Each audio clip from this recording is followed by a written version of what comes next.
Kan nggak macet ini. Oke. Oke. Terima kasih di sebelumnya mengucapkan minal aidin wal faizin selamat Idul Fitri. Mungkin tadi gimana nih keseruan Lebaran pertama dengan keluarga besar?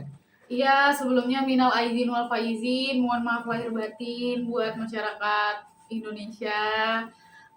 Tadi sih seru banget ya, kalian kan juga udah aku kenalin keluarga-keluarga aku seperti apa, keseruan dari awal sampai akhir, acara lebaran hari pertama di rumah aku. Terus rasanya sih capek di penghujung hari ini, cuman senang juga karena bisa berkumpul sama keluarga aku yang jauh dari Palembang sana, pada berkumpul semua di sini gitu. Oke, itu transisinya tahun ke tahun seperti apa nih tradisinya? Kalau dari tahun ke tahun biasanya emang selalu kumpul. Kemarin tuh tahun kemarin di rumahnya kakak mamaku gitu.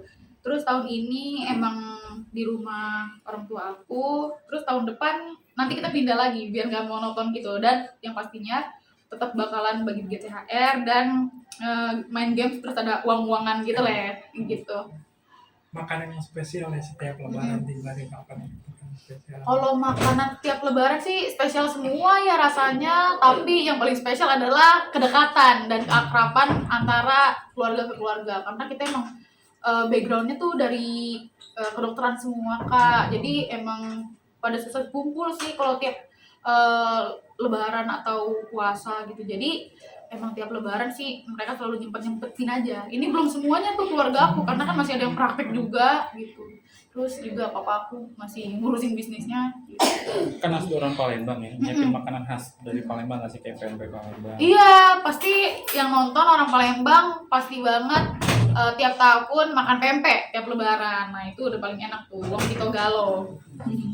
Kak memilih lebaran di dalam negeri ketimbang berlibur di luar negeri itu seperti apa? Eh, aku waktu itu pernah tuh 2019 liburan di Belanda waktu lebaran. Wah, itu rasanya nggak enak banget, nggak makan opor, nggak makan rendang dan segala macem. Kita cuma makan apa ya, scramble egg, terus roti-rotian doang. Itu nggak enak banget deh lebaran di luar negeri. Terus akhirnya aku sama keluargaku belajar jangan lagi lebaran di luar negeri. Kemarin tuh lagi di Belanda tuh, Allah, nggak ada sholat id dan segala macam. Pokoknya paling enak emang lebaran di Indonesia ternyata. Kalau untuk keluarga sendiri emang ngumpulnya di sini ya? Berarti kalau besar. Pindah-pindah tuh biasanya aku kumpulnya di rumah orang tua aku sekarang. Terus tahun kemarin di rumahnya kakak mamaku. Terus tahun depan lagi pasti pindah-pindah gitu. Kalau untuk tadi bagi-bagi THR juga ke keluarga-keluarga. Emang sih selalu kita bagi-bagi THR. Jadi tuan rumah yang menyiapkan THR. Terus tahun depan berarti aku yang dapat THR gitu. Tapi kamu dapat THR juga nggak tahun ini? Alhamdulillah, masya Allah. Terima kasih mama papa udah tetap kasih THR walaupun uang bulanan juga masih gitu. Ya sih. Kan tadi katanya keluarga besar banyak kan dokter ya?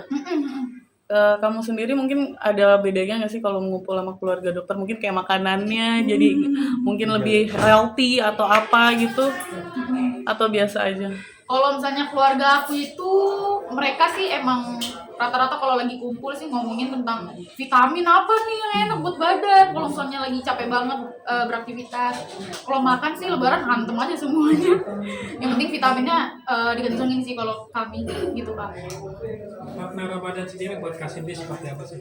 Kalau makna lebaran buat aku sebenarnya yang pertama ya kayak ya kita kan di bulan suci, kita yang pasti mau jadi orang, berusaha jadi orang yang sesuci mungkin dalam artian beribadah, kita juga saling memaafkan orang, terus kita kumpul sama keluarga, terus udah sih mendekat sama Allah aja sih.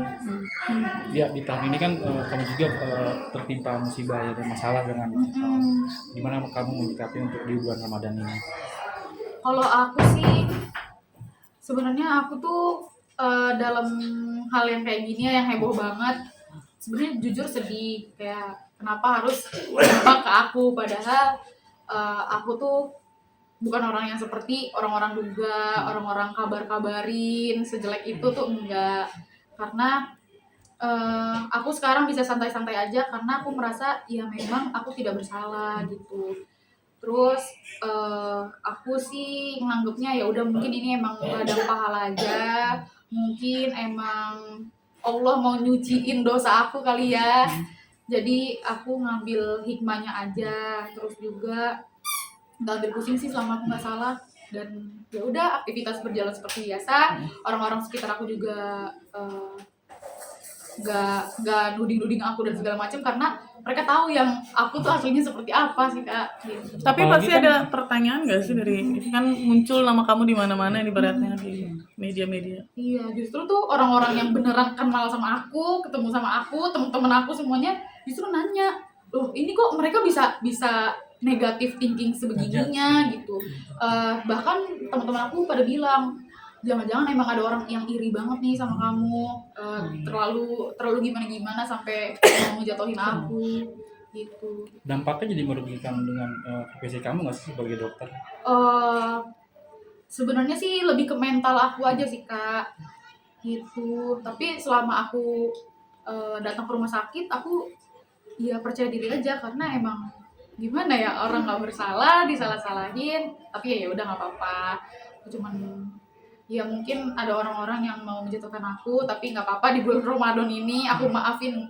Semoga bisa sama-sama apa ya, maksudnya bisa sama-sama jadi orang yang lebih baik aja deh gitu. Kita nggak usah terlalu apa ya ngurusin hidup orang dan segala macem. Yang penting kita sama-sama sukses jadi orang baik terus, karena rezeki dari Allah tuh pasti datang sama orang-orang yang baik dan tulus dan jujur sih. Sebenarnya itu aja sih kak. Apalagi kan kamu kan sempat buat postingan kalau kamu kasih statement kalau kamu dari SMP sampai SMA tuh nggak pernah pacaran. Iya, jadi tuh aku dari SD tuh emang selalu nggak bisa dan nggak boleh sama keluarga besar tuh pacaran karena belajar dari kesalahan kakakku tuh jadi suka main kemana-mana gitu. Nah aku tuh anak yang dikerasin sama orang tua, nggak boleh pacaran ya. Bahkan aku tuh pacaran tuh pertama kali umur berapa ya? 17 tahun ya. Baru pacaran tuh pertama kali. Udah punya KTP. Pas udah punya KTP baru pacaran, ya Allah. Tapi nggak apa-apa, itu justru aku produktif banget sampai ini nih. Aku waktu SD kemarin kan pada bilang buktinya mana ini. Aku izin aku izin untuk nunjukin gitu. Ini bukan sombong, bukan apa, tapi ya aku cuma sharing aja sih. Semoga ini bisa jadi motivasi untuk kalian di luar sana gitu. Jadi aku tuh memang kalau untuk urusan pendidikan keluarga aku tuh kenceng banget gitu. Kamu mau punya uang seberapa banyak pun kalau misalnya kamu nggak bisa melanjutkan pendidikan tuh menurut keluarga aku belum keren gitu. Jadinya pendidikan aku masih terus lanjut, prestasi juga terus lanjut gitu. Nah jadi ini tuh aku juara 1 karate ini se-Jawa Barat, dapat emas. Terus ini waktu juara open turnamen ini se-Indonesia nih, aku juara 3. Ini kalau nggak salah komite tuh yang berantem gitu kak. Ini yang kata nih, aku emang dulu di jagonya di kata gitu, kata perorangan. Terus ini juga kata bergu nih se-Indonesia, ini juara 3 bareng sama teman-teman aku yang keren-keren banget. Terus ini komite lagi, komite 2012 juara 2 se-Jawa Barat, betul. Terus selain itu ini ada piagam-piagamnya. Sebenarnya ini medalinya banyak sih, cuman nggak tahu pada kemana, udah lama banget.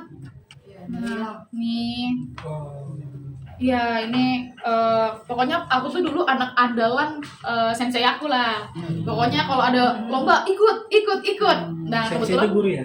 kenapa? Sensei ini guru, sensei itu guru karate aku. Sampai aku tuh les private karate pulang SD, les private. Walaupun aku emang les juga kayak les matematika, bahasa Inggris secara private di rumah. Jadi gurunya yang datang, terus aku juga tuh juara bergu putri pramula.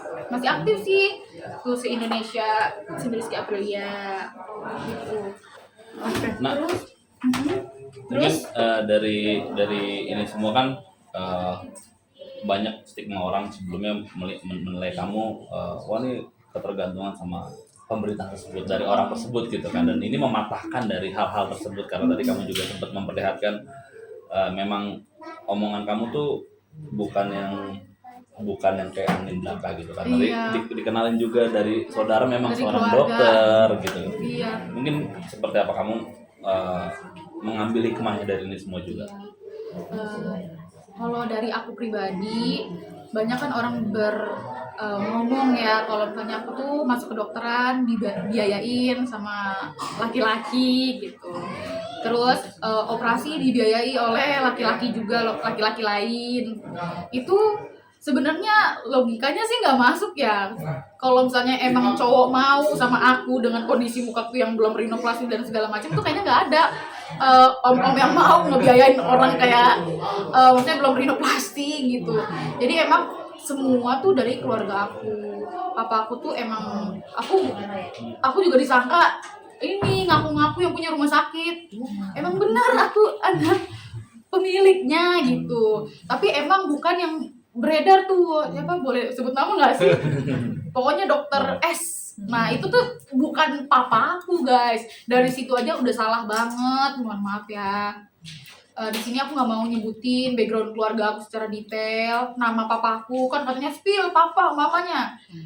Jujur ini ranah privasi, takut ada orang jahat lagi yang menghancurkan. Aku udah dihancurin nih, namanya ada di fitnah sebegininya. Masa nanti keluarga aku juga dihancur-hancurin juga. Jadi aku emang melindungi dari keluarga aku.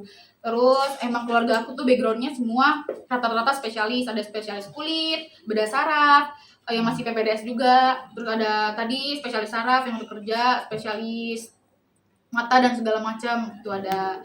Terus keluarga aku juga kerja di hukum Indonesia, di Kejaksaan Agung dan segala macam gitu sih. Jadi kalau untuk sampai ke aku sebagai simpanan dan yang orang bilang gundik, main aja yuk ke rumah aku yuk, kita kenalan sama orang tua aku, sama semuanya gitu. Itu kan nama baik banget ya Iya. keluarga kamu itu. Terus tiba-tiba ada pemberitaan kayak gitu kan mencoreng nama baik, mengganggu nggak? Maksudnya keluarga kamu, aduh tolong dong gitu dibenerin dong gitu. Ada kayak gitu nggak?